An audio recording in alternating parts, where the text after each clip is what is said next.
Hey, Mr. Sioncia and Miss Thayer. Yeah. Today we're going to talk about the interview and our mock interviews with classmates and also our future interviews with our users.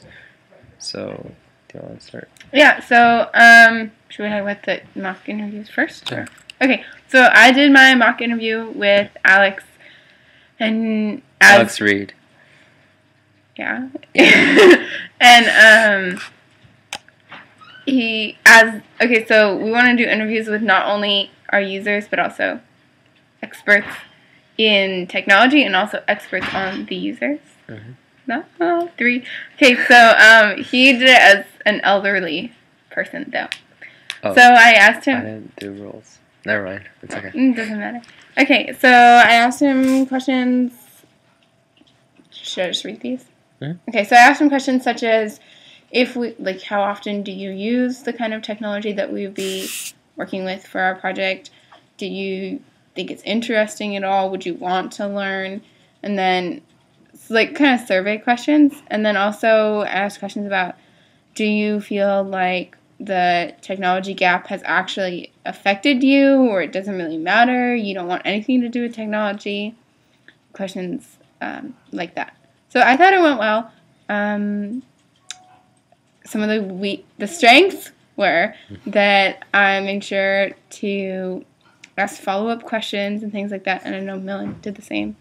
But some of the weaknesses were that it was hard to keep him on topic and on task as an elderly person. He decided to go on when I was a child stories. So that's I feel like may happen in real life. So that was a weakness and also a possible problem. Mm-hmm. Mm-hmm. Alright, so I did my interview with Blake, and I also started off with some survey questions like, do you own a computer? Have you used any web applications? Have you have any troubles using web applications? And what web applications would you use usually? And also later on, I talked about holding a class. So would you be interested if they taught a class on it instead of just researching about the app by yourself? So it was okay.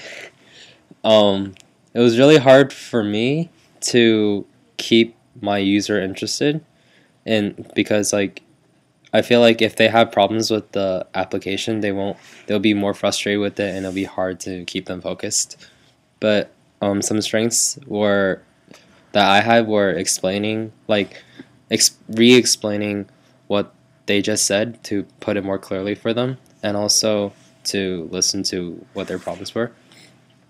But also I have similar problems to Abby with keeping her on topic too, so I feel like that's going to be one of our biggest problems when talking to the elderly, since they like to talk a lot. Yeah. I think we just have to be really sure to be very clear and specific, because especially since we're talking about something that they don't necessarily know all about, then it's really important to be very clear in explaining the questions and what kind of answers we are looking for. Mm-hmm. So right now we're trying to make a survey for the elderly people to see what we need to teach them about, and that's going to be similar to our interviews with some of them.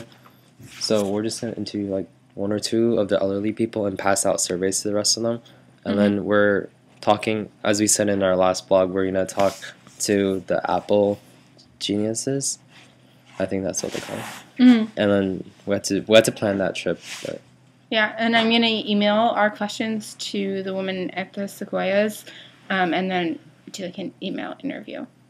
Okay. Which is easiest, because she has a busy schedule.